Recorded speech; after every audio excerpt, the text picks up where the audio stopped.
Hello, Adabar নমস্কার ভাই। আজকের খেলাটা হবে সেই মতো। শোনেন একটা কথা, আমি এবার আলু লাগাছি, বুঝলেন?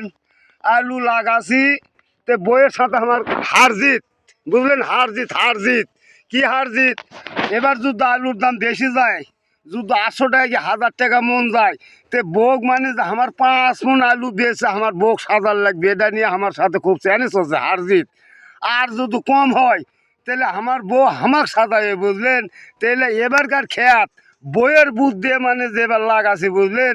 আর বছরকার ওই কথাও কমনি, ওটা একটুখানা পরে ওটা তোমার, বুঝলেন? আজকের যেটা হচ্ছে কথাটা, হ্যাঁ, এটা মানে যে কি হচ্ছে, বইয়ের সাথে হার জিত লাগা আলু লাগানো হচ্ছে। আমি আলু লাগাবো না, যে আর বছর ধরা খাইছে আলু অত লাগাবো না, বয়ে করছে লাগা, এবার আলুর দাম যাবে। তা আমি বকতন করছি যে আলুর যদি দাম যদি যায়, হ্যাঁ, তে তোক 5 মন আলু বেচা তোক সাদামো, বুঝলেন? এই বন্ধু এই কথাটা কয়ে আমার শেষ কামনা, বুঝলেন? ভালো লাগলে ভাই দয়া করে তোমরা না দিবেন না, লাইটটা দিবেন ভাই ভালো করে, বুঝলেন? এটাই আমার শেষ কামনা।